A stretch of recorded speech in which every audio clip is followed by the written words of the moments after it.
So the starting point for any conversation about family care is to ask the question, whose responsibility is it to care in any family or in any society? And the answer to that question usually falls down to 4 different groups.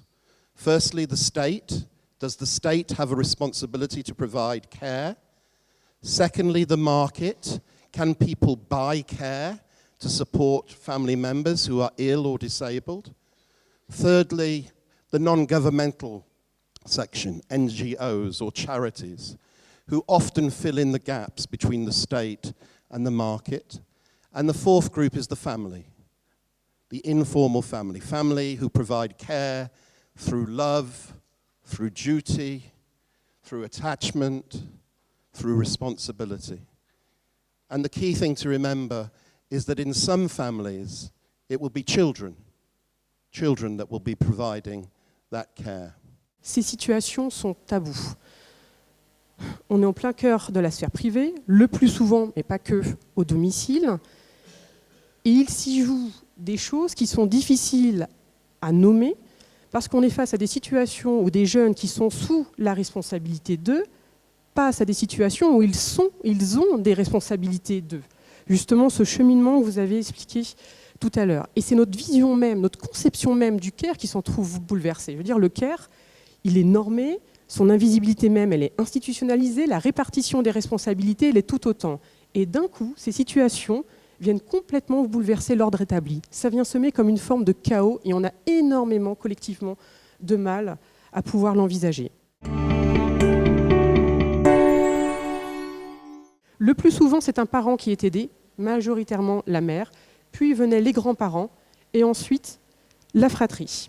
La maladie grave, l'âge, le handicap, ce sont les 3 raisons qui ont été les plus citées pour justifier de l'aide qu'ils apportent. Et notamment dans la tranche des 13-16 ans, c'est à 72% en raison d'une maladie grave. Cette aide, elle est concrète. Elle concerne effectivement un soutien moral, la gestion de certains aspects qu'on pourrait qualifier de plus domestiques de la maison, mais également des aspects médicaux. Préparation du pilulier, suivi, participation aux consultations avec les professionnels de santé, coordination des soins, soins eux-mêmes, aller à la pharmacie récupérer les médicaments, checker les ordonnances. Et puis, un nombre très important, 20% ont des gestes, des actes en rapport avec l'intimité de la personne aidée, que ce soit au travers de la douche, par exemple, des gestes liés à l'habillement, ou bien encore la toilette. Et bien évidemment, on va le voir par la suite, c'est dans cette proportion-là que ça vient le plus heurter, bousculer le développement de la construction de l'identité des jeunes. En l'occurrence, donc Coralie, pour sa maman, lui prépare son pilulier, vérifie qu'elle prend son traitement, elle prépare son thé le matin, elle l'habille quand elle est trop fatiguée, elle regarde des téléfilms à l'eau de rose le week-end, même si elle n'aime pas ça, et elle l'écoute beaucoup, parler de ses angoisses. Et donc Bastien, 12 ans, il fait les courses le mercredi, il console son papa quand il pleure, il lui donne la main pour pas qu'il tombe quand il a trop bu, il appelle les secours quand il prend trop de médicaments, et il dit à sa maman s'il utilise trop la carte de crédit pour acheter des choses dont ils n'ont pas besoin. Donc voilà, on voit toutes ces tâches, quelque part, qui pour eux, finalement, sont normales, parce que ça fait partie de leur quotidien, et qui pour nous peuvent être vraiment choquantes quand on entend tout ça. Cette situation, c'est notre réalité, elle est là, elle existe, et nous ne voulons pas vivre sans. En revanche, nous cherchons à comment vivre avec. Et pour ça, on a besoin d'aide, car tout devient immense. Personnellement, je crois que je me suis perdue dans cette immensité-là. J'ai manqué de contours. And why is that? Because a lot of young carers, a lot of professionals, a lot of organizations and the state, society, they don't identify young carers. Et c'est peut-être là, je crois, le cœur du problème. Si les jeunes aidants ne sont pas connus, reconnus, identifiés, comment pouvons-nous les soutenir ? Je dirais que les jeunes aidants, apparemment, ils vont moins bien que les autres jeunes. Qu'ils ont des difficultés sociales, économiques associées, qu'il y a plus de dysfonctionnements familiaux dans les familles des jeunes aidants par rapport aux jeunes sans proches malades, par exemple, qu'ils ont plus de difficultés scolaires, et qu'ils ont besoin de soutien. Donc ces 5 éléments-là, vraiment, comprenez-les comme des signaux d'alerte, comprenez-les comme des facteurs de risque. C'est-à-dire que si vous êtes un professionnel de l'éducation, un professionnel de la santé, ou même maintenant que vous êtes sensibilisé à la problématique des jeunes aidants, lorsque vous rencontrez un jeune qui a un proche malade, posez-vous la question de est-ce que c'est un jeune aidant ? I think the figure for how many young carers there will be greater than the 500,000 that was quoted. And I think it will be anything between 10 to 20%. I think France will be somewhere in the middle.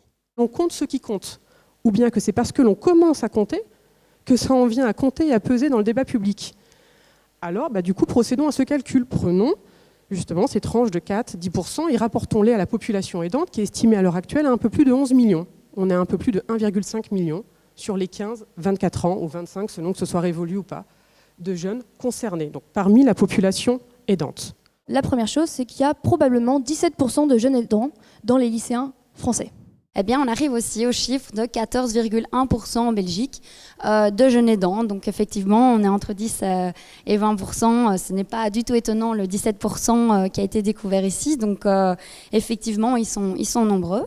On a effectivement aussi une plus grande propension de filles qui est jeune aidante. Pendant des années, ils ont été effectivement invisibles. On assiste à une sortie de l'ombre de ces jeunes.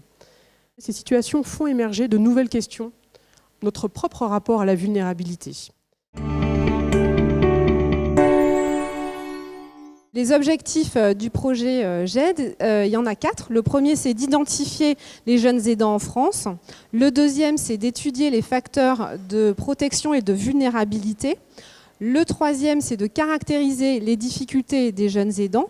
Et puis, le quatrième, c'est de développer et évaluer des interventions destinées à les aider. Sur le plan international, beaucoup de dispositifs ont été développés pour accompagner les jeunes aidants avec des objectifs diversifiés tels que le soutien, le répit, la délivrance de conseils, d'informations ou encore des actions de sensibilisation à destination de publics divers. Vous en trouverez un recensement dans une revue de littérature que nous avons récemment publiée en français. Toutefois, à ce jour, très peu d'actions destinées aux jeunes aidants ont fait l'objet d'une évaluation visant à en déterminer les effets.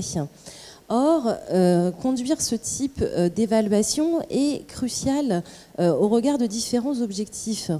Tout d'abord, d'un point de vue scientifique, ce type d'évaluation permet d'accroître la connaissance sur ce jeune public. D'un point de vue plus opérationnel, une évaluation bien conduite peut permettre de faire évoluer les dispositifs au plus près des besoins, ici donc des besoins des jeunes aidants. Je pense que c'est excessivement important cette rencontre parce que de cette rencontre sont nés ces ateliers cinéma-répit. Les premières sessions ont eu lieu en 2014-2015 et depuis tous les ans, nous accueillons des jeunes franciliens pour l'instant, en résidence complète. Nous voulions quoi ? Nous voulions arrêter de penser à la place de ces jeunes, d'inférer ce dont ils avaient besoin.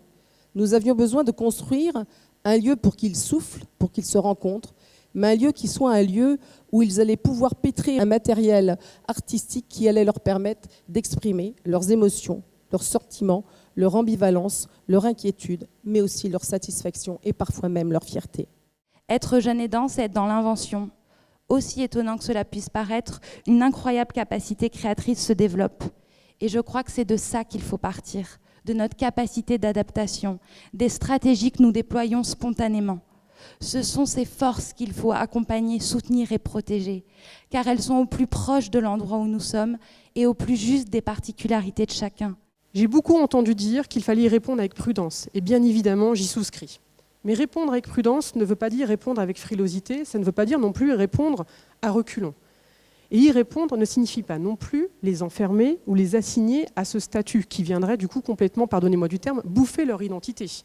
Y répondre, ça veut dire être tout à fait conscient des vulnérabilités qui y sont et des enjeux sous-jacents, mais à mon sens, je le disais, non pas les envisager comme des vulnérabilités déficitaires qui viendraient encore amoindrir, rabaisser qui ils sont, et finalement retarder, ou en tout cas dévaloriser leur entrée derrière dans la citoyenneté en tant qu'adultes, Mais si je devais avoir un vœu, et je conclurai là-dessus, c'est vraiment les envisager comme des vulnérabilités capacitaires, c'est-à-dire capables, en capacité de pouvoir non seulement les rendre à même d'exercer une citoyenneté adulte épanouie, mais capables aussi d'apporter à la société de nouvelles compétences, de nouvelles solidarités dont ils sont les seuls à disposer à l'heure actuelle.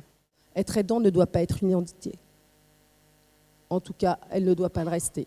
Bien évidemment, nous souhaitons avant tout sensibiliser l'ensemble du personnel de l'éducation nationale. Je pense que l'école est la clé pour beaucoup de ces jeunes aidants pour être repérés, pour qu'on puisse évaluer leurs besoins et qu'on entende leurs demandes. Et je pense que se préoccuper de la jeunesse, c'est vraiment se préoccuper de notre avenir.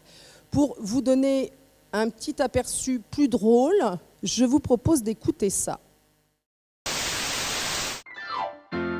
Besoin de quelqu'un au quotidien, d'un proche qui vous connaît bien. Besoin de soutien maintenant. Il vous faut un jeune aidant.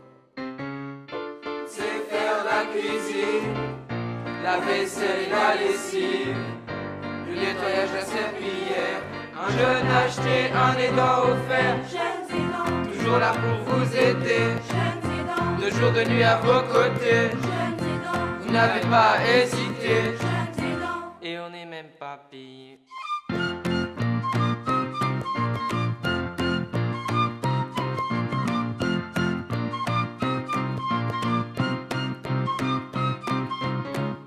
Les courses au supermarché, les bandages à fabriquer, doser les médicaments, appliquer les pansements. La responsabilité s'abuse. Et les batteries sont non incluses. Jeunes aidants, Toujours là pour vous aider. jeunes aidants, De jour de nuit à vos côtés. jeunes aidants, Vous n'avez pas hésité. jeunes aidants. Mais l'État nous a sous-cotés.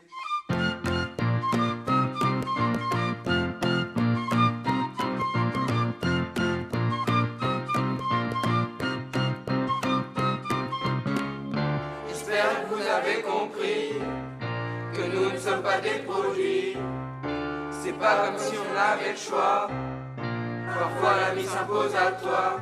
J'espère au moins qu'on aura été élu meilleur produit de l'année. Jeunes aidants, Toujours là pour vous aider. jeunes aidants, De jour de nuit à vos côtés. jeunes aidants, Vous n'avez pas hésité. jeunes aidants. Même pas vu à la télé.